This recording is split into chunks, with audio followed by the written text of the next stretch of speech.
Welcome to another lab in Network Support Services, Windows Networking.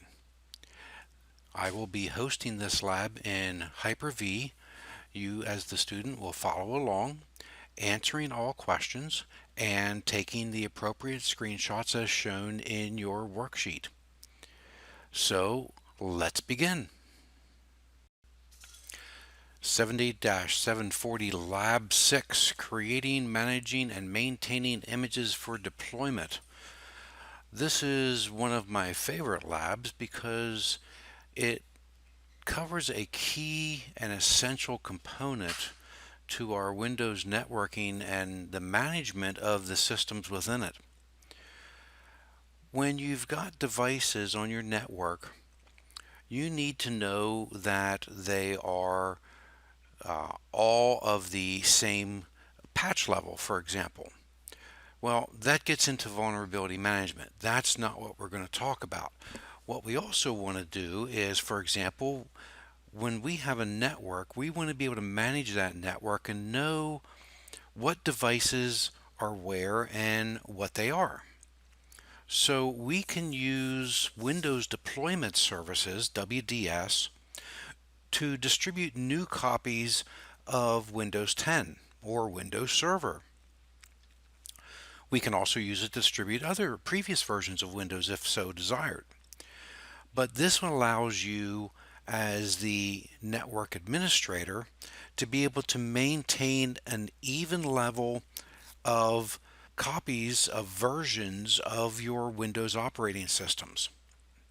Just in the same way as if you have a switch and you find that it needs to have an upgraded firmware, you need to be able to know that all your switches of the same model have the same firmware level.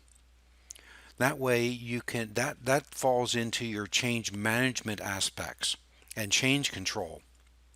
Well, we want to be able to do the same thing with our Windows desktop systems so that we don't have a mishmash of different operating systems. For example, we don't want to have Windows 10 1709, Windows 10 1803, 1809, 1903, 1909, all these different operating system versions. They're all Windows 10, yes, but different levels because they've released enhancements. You won't update specifically to the very latest Windows 10 because that's not something that you may have tested in your network environment yet.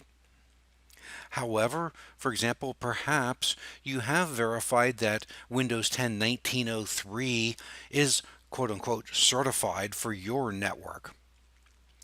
We could use Windows Deployment Services to upgrade your existing Windows 10 computers to that 1903 version so that you have change control of your network. So let's get into the lab. We're going to be doing a number of different exercises, and in the first exercise we're going to be installing and configuring our Windows Deployment Services, and then we're going to be adding some images. We'll then move into an exercise where we're going to generate what we call an unattend.xml file. This allows us to specify settings of how we want that Windows installation to proceed. We'll then do a check of the current auto-unattend.xml file. And then for our lab challenge, we'll be looking at automating the deployment of an operating system with WDS. So let's go into our first exercise. For this exercise, we'll be using Lun SVR4, and we'll also reference our Lun DC1. It's running. Of course, we need to have a domain controller. One of the prerequisites you learned in your lesson for WDS is we need to have a running DHCP server, and we also have to have DNS, and we're going to integrate to our Active Directory. We also have a router running that's going to give us access to the internet to download some files that are going to be required. So our first exercise is installing and configuring Windows Deployment Services. In this exercise, we're going to create a new server. Well, we've already done that.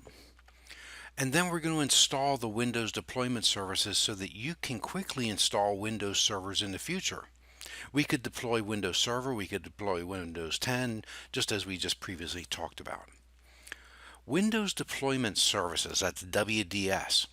It's a Windows Server role used to deploy Windows over a network with little or no user intervention.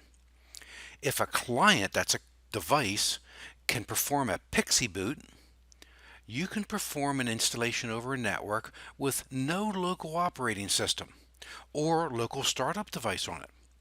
The WDS server stores and helps administrators manage the boot and operating system image files used in the network installation. So let's go ahead and access our SVR4. Let's just bring that over here onto our other screen. There we are. And we're going to go ahead and we're going to get logged in.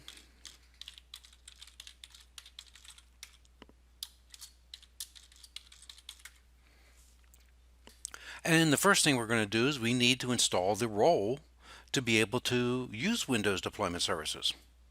Can't use it if we don't have it, right? So we'll wait for Server Manager to finish loading here, and then we're going to proceed. We'll go ahead, we'll click Manage. We're going to do Add Roles and Features. We're going to click Next 3 times. 1, 2, 3. And we're going to scroll down here to the bottom, and we're going to select Windows Deployment Services. We're going to add our features and click Next, Next, Next, Next, and Install.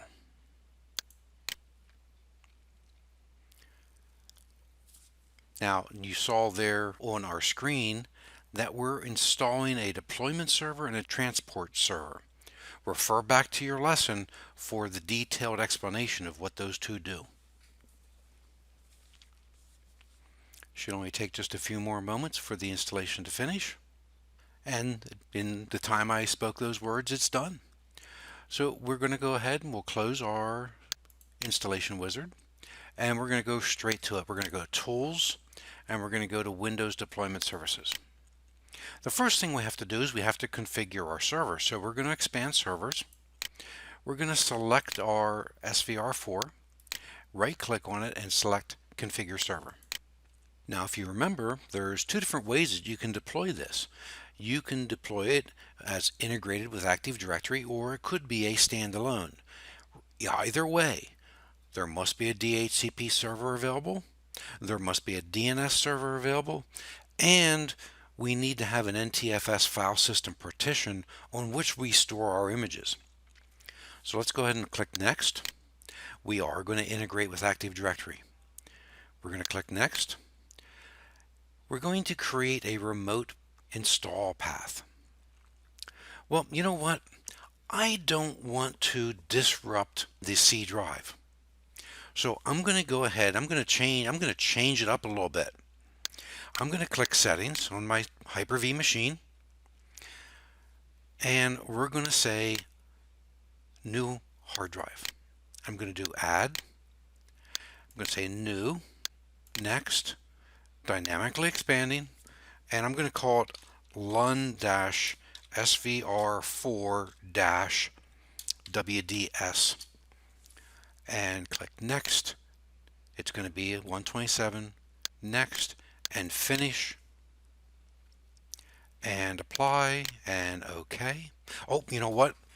There's one other thing we want to do here before we continue on. We need to mount our ISO. So I'm going to select DVD drive and add an image file. Let's browse. Here's our Windows Server 2016 standard. Well, you know what? I'm going to select Data Center. We're going to mount the data center. We're going to apply and click OK. And before we proceed on our next step, I want to go to Disk Management. That's a right click on Start. Go to Disk Management. And let's move this up so we can see a little bit better. There's my 127 gig disk that I just created. So we need to right click and bring it online. We need to right click and initialize it. We're going to use our GUID partition table, GPT. We're going to right click and we're going to do a new simple volume. We're going to click Next, Next. We'll allow it to sign drive letter E. It's going to be a quick format. Let's call this WDS storage. Click Next and Finish. Should only take a moment. Looks like it's already done. We're going to refresh. There's our drive letter E. Okay. So we want to specify this to be E, not C. This is where we're going to put our deployment shares. So on our remote installation folder location, let's answer our first question. What is the default path for a remote installation folder? Well, the default path was C:\remote install. So the answer for question 1 is C:\remote install. We're going to do it on a different drive. But the question is, what's the default path? C:\remote install. Type that in for question number 1. Now, why is the default location not recommended? Well, it's not recommended because images can get really big. It's not recommended because images can be very large, and in production you will probably have a lot of images. So the answer to question number 2 of why is the default location not recommended, it is recommended that you not use the system partition because you could run out of disk space when loading images. This is why I created the second drive. It is recommended that it is not the system partition you use, since you could run out of disk space when loading images. Question number 2. We're going to go ahead and we're going to click Next.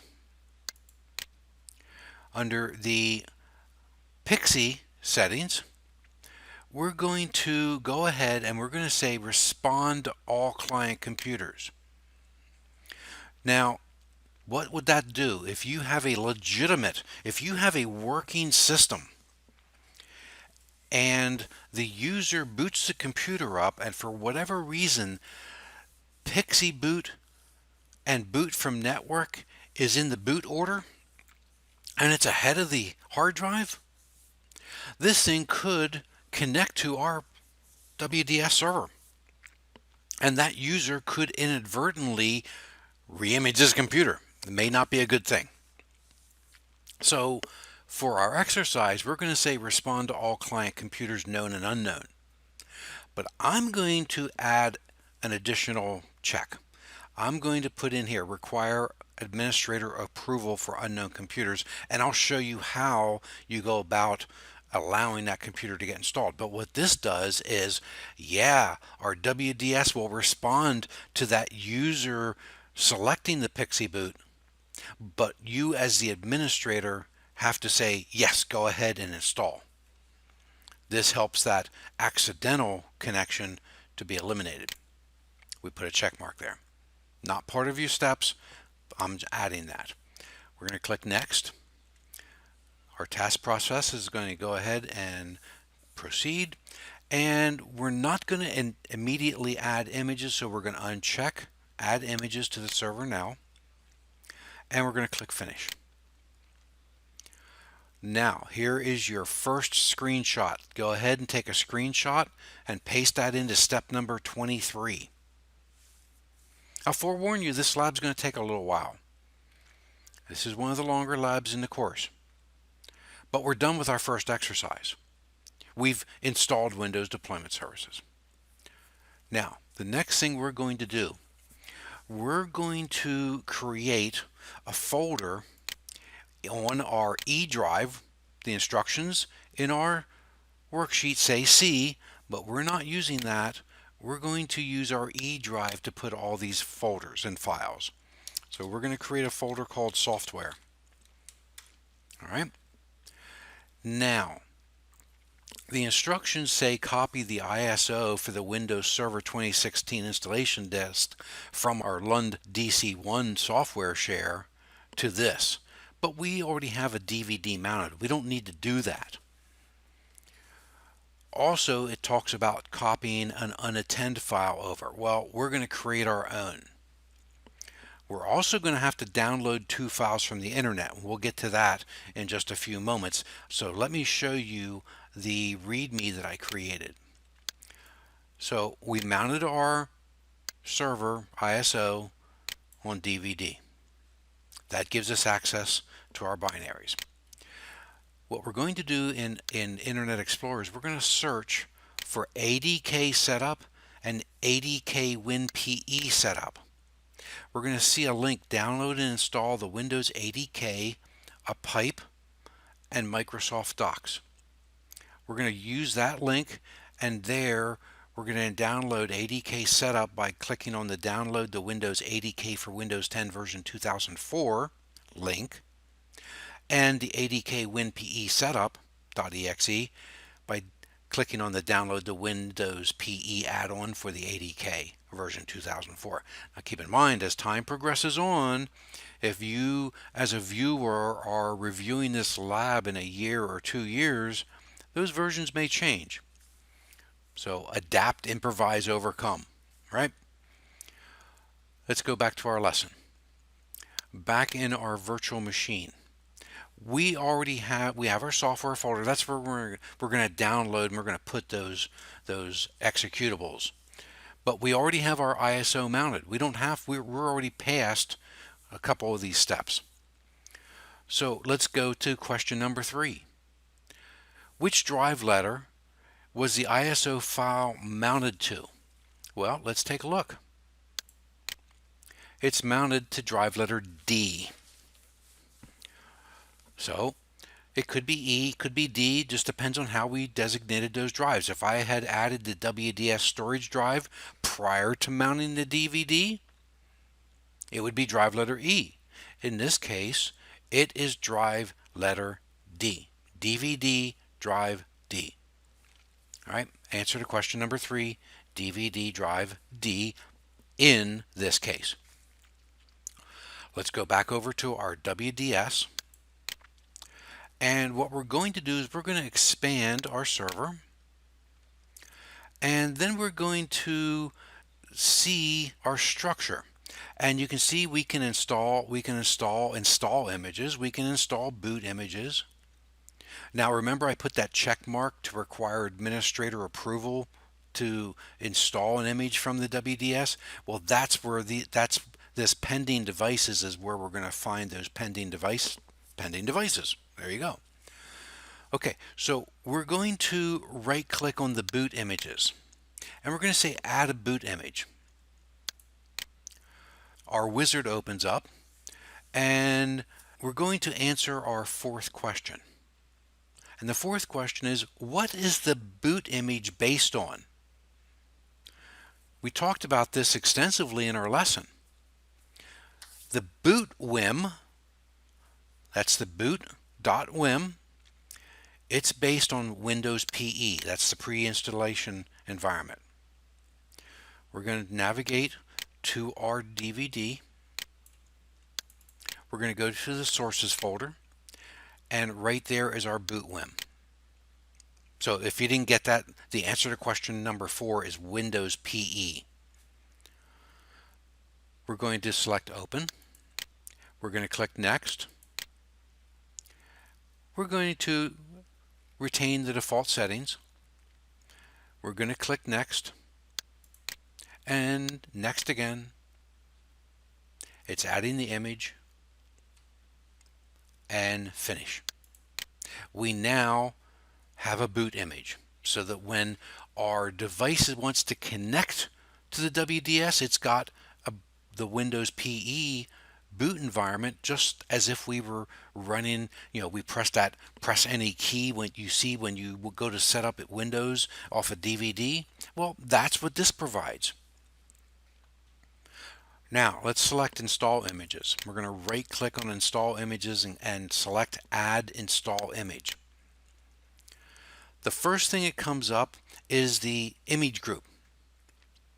This is where we're going to add our images. Now, if you're working in production, you're probably going to modify this group name to match the type of image that you're copying.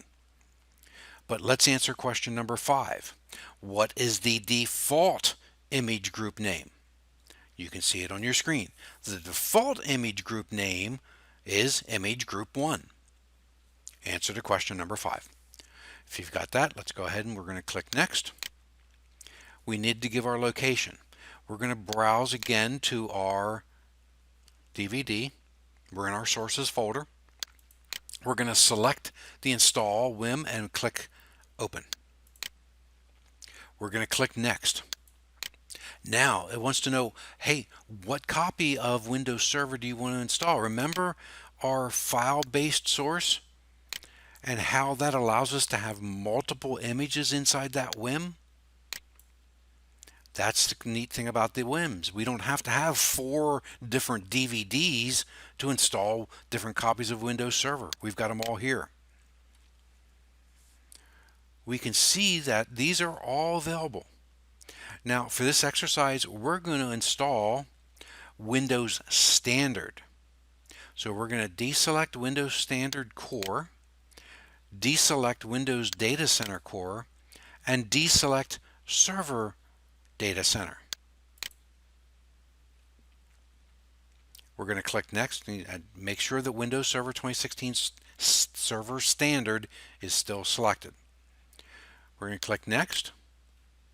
We can see the name that's going to be there. We're going to allow that. We're going to click next. It's going to add that image to our WDS so that we can deploy Windows Server. It's going to run a number of checks. It's going to check, as you can see, it's checking the integrity. Now it's adding that image. It's going to take a few more seconds. We're going to let it go through this. But this is the process that you would do for Windows 10. When any other copy of Windows Server, we could have added all 4 versions and had the option to be able to pick and choose which copy we wanted to install. This is going to allow us, by having one boot WIM, one install, this will automate it, and there's only one option for us to install. We've now got our installation for Server Standard. All right, take your next screenshot, the entire screen, paste it into step number 18. If you've got that, let's move on. We're done with our second exercise. Our third exercise is generating an auto unattend XML file. Well, to do this, we need to install a few files. I'm going to go ahead and I'm going to minimize Windows Deployment Services. We can close our File Explorer. But what we do need to do is we need to open up Internet Explorer. We're going to go ahead and say, yeah, we'll use recommended settings. One thing I do, okay, I already turned it off, the enhanced security configuration. If it's turned on, it won't allow us to do downloads. So it's turned off, and you know how you remember how you turn that off? You go to local server, and then you go to IE enhanced security configuration. And this is where you turn that off. I've got it turned off for administrators. But where a standard user to log on that has the rights to log on, it would still be enabled. We're going to go back to Internet Explorer. I'm going to maximize this, make it full screen, and we're going to do that search. We're going to search for ADK setup. We're also going to search for ADK WinPE setup. Now, it's not that first one, that's a support document. Here's that second link that I showed you. We're going to select it. And here is that Microsoft documentation that tells us what to do. And originally, this was all in one file. ADK setup had everything.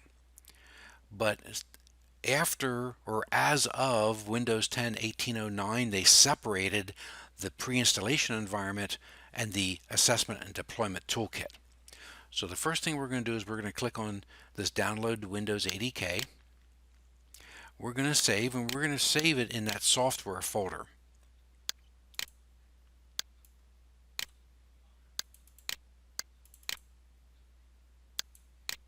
We're going to click on the Windows PE add-on,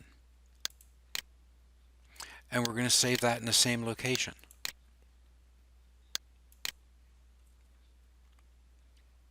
We'll go ahead, and the WinPE setup's completed. We'll close that window. The ADK setup is completed. We'll close that. We can go ahead and we can close Internet Explorer. We're going to go back to File Explorer, and I'm going to go to our E drive to software. And the first thing we're going to do is we're going to run the ADK setup. We're going to change the install path to to E, and click Next. We're going to, well, you know what? It's anonymous data. Why do I even want to send it? We're in a test environment. Maybe if you're in production, you might allow that, but there's no point to it. We're going to click Next. Under the license agreement, we're going to click Accept. And here, we're going to deselect everything but deployment tools. We don't need all these other functions.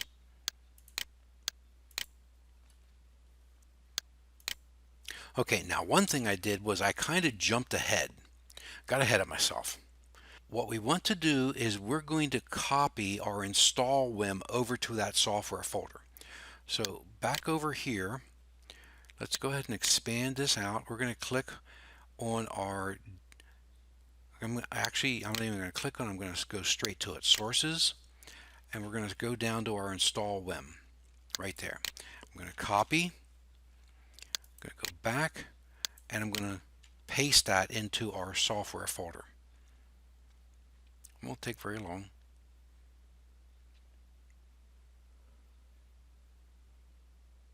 We can always do more details and get a nice little graph.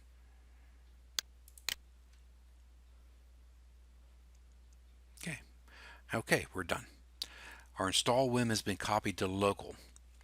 This allows us to not have to have that DVD there if necessary. So, however, this was on our DVD, and DVDs, can we write to a DVD? No. These things are read-only, so we need to right-click on our install WIN and go to Properties. Oh, it is deselected.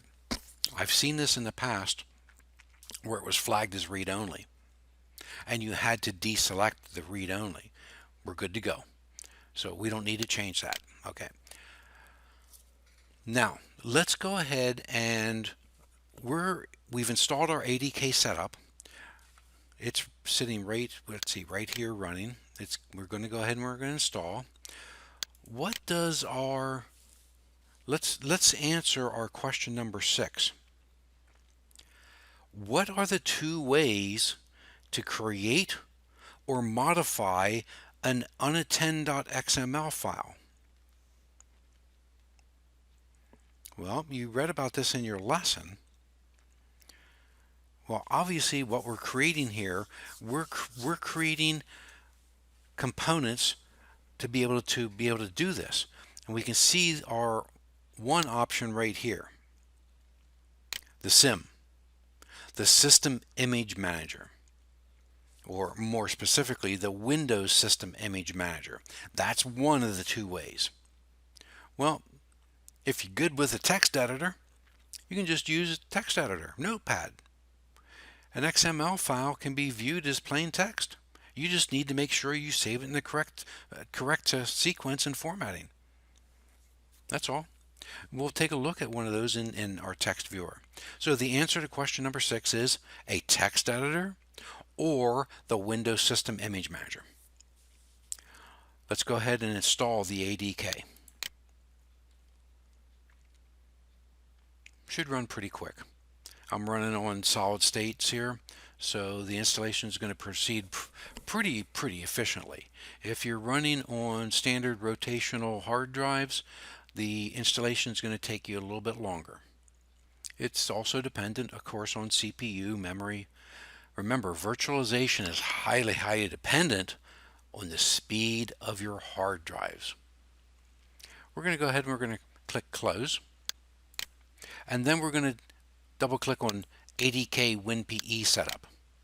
This is going to give us that pre-installation environment. You'll see that it already understands our path to our installation. So we're going to click Next. It already knows that we said we don't want to send anonymous data, so we'll click Next. We'll accept the license agreement, and we're going to click Install. This one takes just a little bit longer if I remember correctly. So what I'm going to do is I'm going to go ahead and I'm going to pause the video while this installs, because this could take 2, 3, 5 minutes, and we don't need to sit here and watch a little green bar go across the screen. I'll be back as soon as our installation is complete.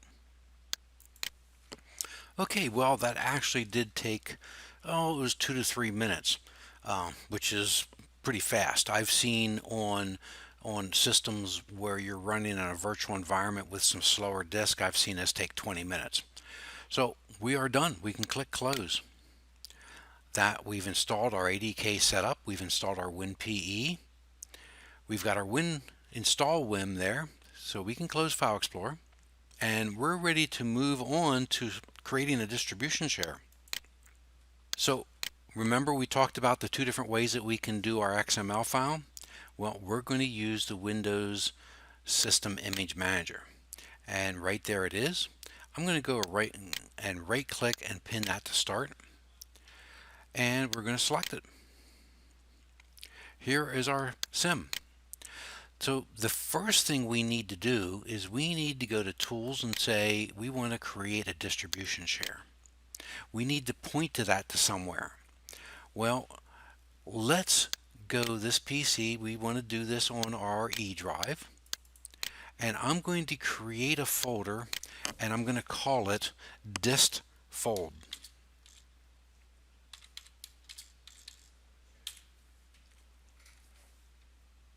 And that's where we're going to select this. We're going to say open. So there's our distribution share where we're going to do our work in. Now we need to load an image. So we're going to go File, and we're going to say Select Windows Image. And now we're going to navigate to that E drive software folder. Right there we are. And we're going to select that install Wim. We're going to click open, and we're going to select the server standard, the 2016 server standard, because remember that's the image that we copied to our WDS. So we wouldn't want to be working with a different version than what we're using. So we go OK. And now there is no catalog file already there with all the settings, so we need to create a new one. We need to create a new catalog file. So click OK, or click Yes, rather. And this is going to take a few minutes. It's going to actually mount that install Wim, and then it's going to create a catalog of all of our different settings. So here again, like I said, this is going to take a little bit of time. I'm going to pause the video, and I'll be back with you as soon as it's complete.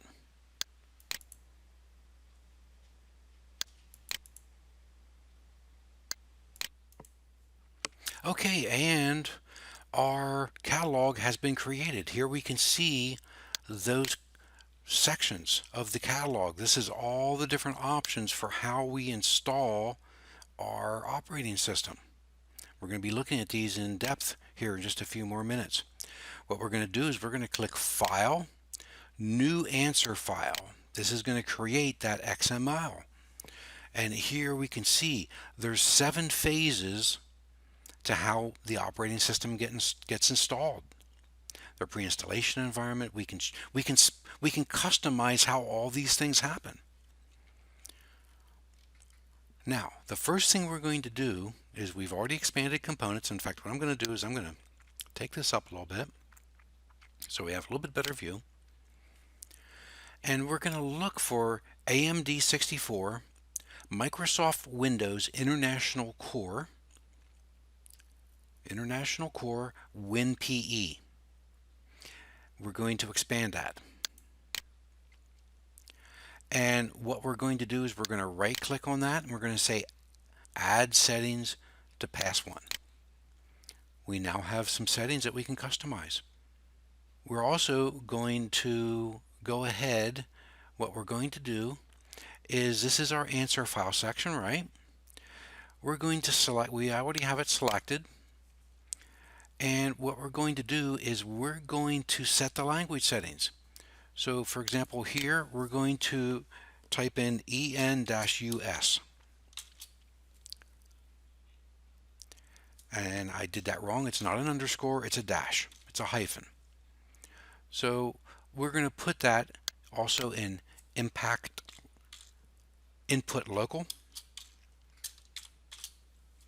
Oh, there we are. Oh, I keep typing this wrong. We're not doing Spanish. Okay, user local en-us.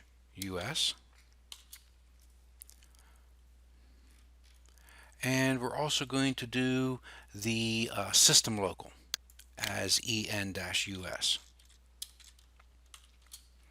So we've got that put in 4 places. Now what we're going to do is we're going to also select the setup UI language, and there we're going to also type in for the UI language en-us. The next thing we're going to do is we're going to go back over to our catalog, and we're going to look for Microsoft Windows Setup down here a little bit farther, right there.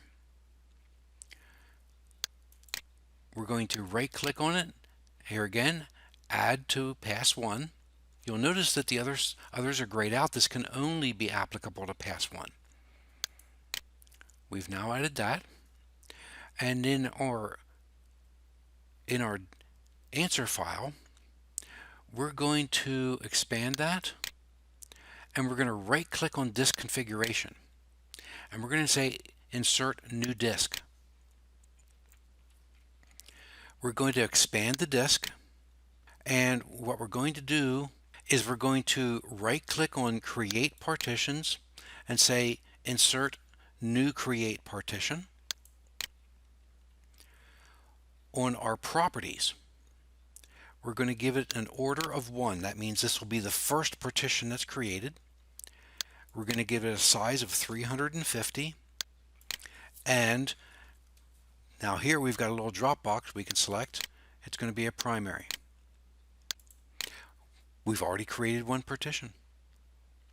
We're going to right click on that create partitions again and say insert new create partition. And on this one we're going to say order is 2. Under the extend, we're going to say true. In this way, what it'll do is it'll create that first partition of 350 megabytes. It's going to create a second partition and extend it to fill the full rest of the disk. Under size, we're not going to put anything in. We're going to let it extend to whatever size is left in the disk. Now, in our answer file, we're going to select our disk, and we're going to say disk ID 0, so it's our first disk. Remember, 0 is a number, right? And we'll wipe disk. Well, we could be re-imaging a pre-existing computer, so we're going to say true. Whoops, selected the wrong one there. True. So it'll wipe the disk first to make sure that it's clean before we do anything. We're going to right click on modify partitions, and we're going to say insert new modify partition. Under the active, we're going to say it's true. Under the format, we're going to make sure it's NTFS. For the label, we're going to call it boot. The order will be 1, and the partition ID will be 1. We're going to add a second modify partition. This one, we're going to say format is NTFS. The order, it's going to be the number 2. And the partition ID is 2. That's all we're going to specify there, aside from adding a label and calling it system. There we are. Now, let's scroll down to where we see image install under our answer file. See image install right here? We're going to expand that, and we're going to expand the OS image, and we're going to right click install from and say insert new metadata. Now in our metadata section, what we're going to do is we're going to install key, and it's going to be all caps, and it's going to be /image slash name. We're going to go down to the value, and this is what our installation is called. We're going to turn our caps lock back off, and it's going to be Windows Server 2016 space. Now we're going to turn our caps lock back off, because remember how our image was? It was Windows Server 2016 Server Standard is one phrase. We're going to type that in. Make sure I've got it typed correctly. Server Standard. Yes, that is correct. I'm going to move this over a little bit just to make sure we can see it. There we are. Yep, that is correct. It's all good. Okay, now our next step. We're going to select the Install To. This says, hey, that pointed to, hey, what image do we want to install from? Now we need to tell it where to install to. We want to install it to our first disk. That's disk 0, right? And we're going to install to the second partition. There we are. Now, also in our answer file, let's scroll down a little bit. We can see user data. Under accept the end user license agreement, we're going to say true. So this won't show the end user license agreement. The EULA will automatically be accepted. Full name will be student, and the organization, we're going to call it classroom.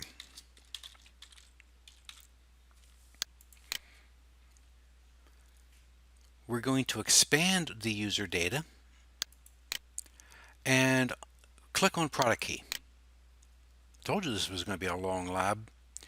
If we had a product key to license our copy of our operating system that we're installing, we could put it in here. If we had a volume license key, we could do it there. We're going to leave it blank.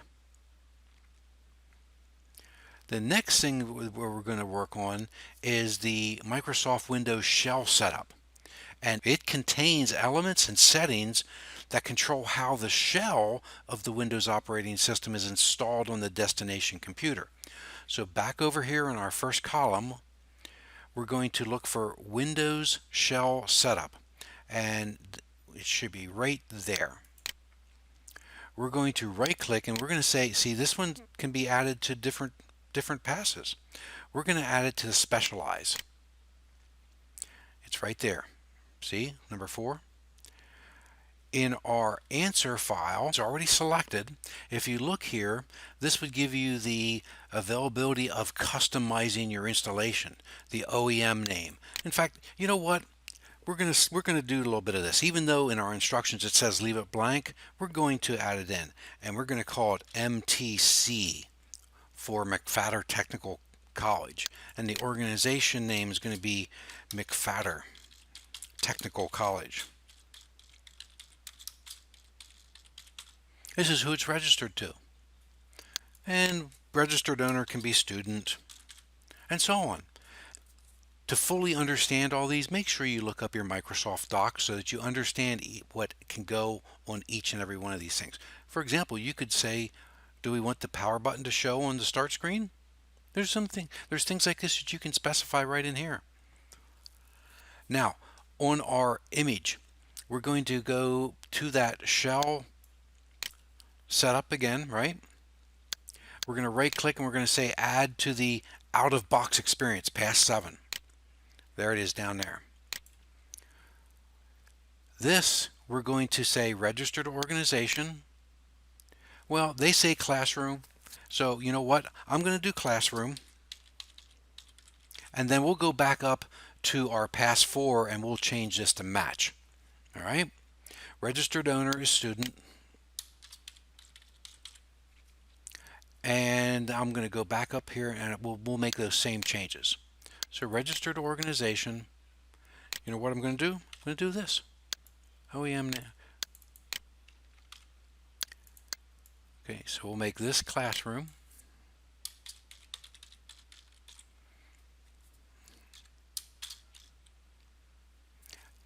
And students already there. Okay, so we're good to go there.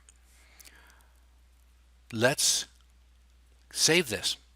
We've done everything we need to do to it. So we're going to go File, Save Answer File. we're going to save it in our software folder. So we need to go to our storage, to software, and what are we going to save it as? We're going to save it as unattend temp and save. Now you'll notice there's some warnings down here. Setting has not been modified, won't be saved. So all these settings, they weren't modified. Now there's one that's depreciated, so it's not going to get saved. Depreciated, depreciated. These won't get added, all right? So I don't see any errors, all I see is warnings. We're good to go. Go ahead and take a screenshot, put this into step number 38. And at this point, now that you've gotten your screenshot, I'm going to go File and Close Answer File. So we could create a different answer file at this point if we wanted to. Let's go to our fourth exercise, which is checking a current unattend XML file. So we're going to use our same SIM, System Image Manager, to verify the contents of an answer file. So why do we use this?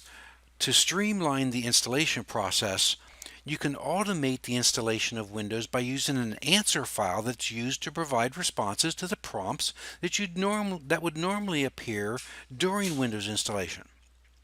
Because an answer file is just a text file based on XML, you can create an answer file with a text editor or an XML editor.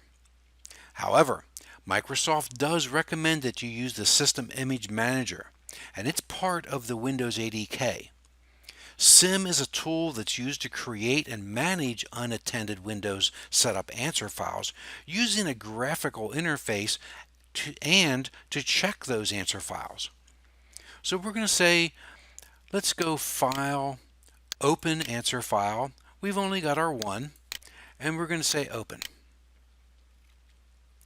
Then we're going to go to Tools, and we're going to say Validate Answer File.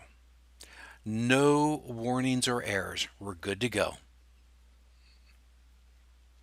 Now, what I'm going to do is I'm going to say File, Save Answer File As, and I'm going to save it as Auto Unattend.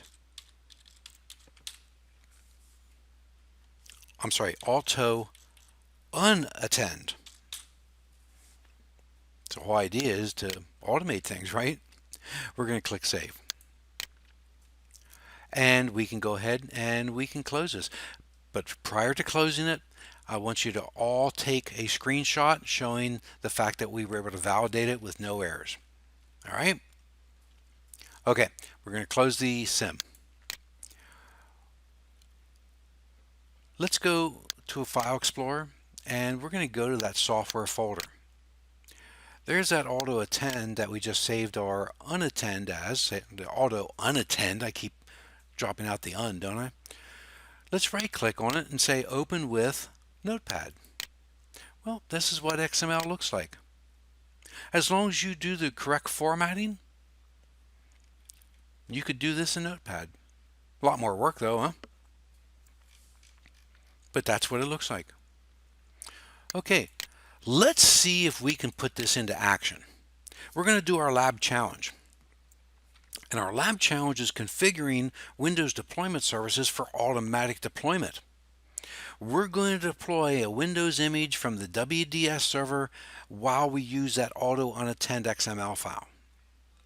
Understand that by default, when you deploy Windows images using WDS, you will still be performing a manual installation over the network if you don't specify and configure auto unattend XML files. We're going to go ahead and we are going to copy our auto unattend, and we're going to place it in our remote install folder.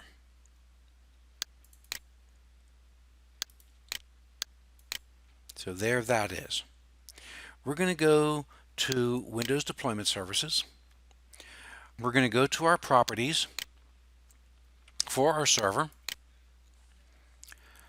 And then what we're going to do is we're going to select the Client tab.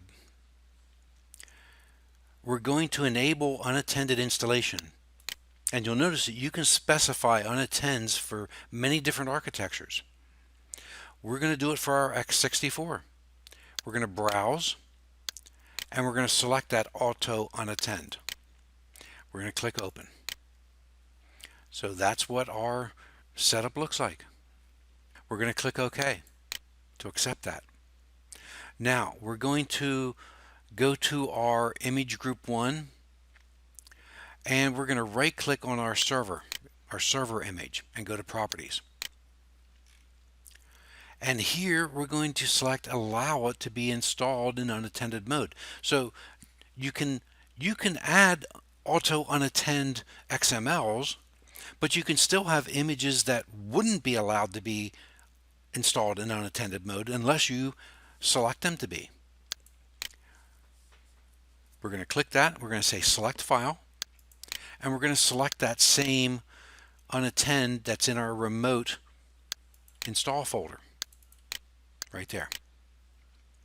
We're going to click open. Go ahead and take a screenshot and paste this into let's see, what step is that? Step number 12. All right, go ahead and paste this into step number 12. All right, I'm going to go ahead and click OK. It's there, and we're going to click OK. Now we're ready to PXE boot a new server. This is actually the end of the lab, but let's see if it works. I'm going to go back to our Hyper-V Manager and I'm going to say new virtual machine, next, and I'm going to do WDS test, deploy. Let's see if it works. And let's get rid of that underscore and we'll make it a hyphen like everything else. Keep your naming conventions normalized, right? Keep them unified, the same. We're going to do next. We need to make sure that we have at least 1024 because we need to have enough RAM to create the RAM disk where the Windows PE is going to run. I think that should be fine. We're going to connect it to our London network. That's where our DHCP is at. We're going to click next. We'll let it create a hard drive. We're going to install an operating system from a network-based installation server. This might work, might not work. Hey, we just did this, right? We haven't troubleshot, we haven't tested anything, we haven't verified anything. Let's see if it happens. We're going to click finish. Now one other thing I'm going to do here is I'm going to go into settings and let's see, boot from network adapter, that's what we want. Secure boot, virtual processor. Yeah, I think we're okay. Let's double click on that. And we're going to bring that over on our screen here. And let's click start and see what happens. Just looking for PXE boot. Oh, there we go. We're going to press enter. There's our boot WIM. It's pulling that Windows PE environment down, right? Setup starting. There's our language. We didn't do all of our settings. We still get a couple settings. We'll do next. And it wants to know who's authorized to do this. Well, remember we're integrated into Active Directory.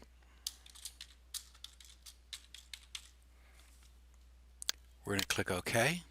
We've only got our one that we can use. We haven't automated everything. You know what? Our auto unattend didn't work because we shouldn't be getting answered these questions.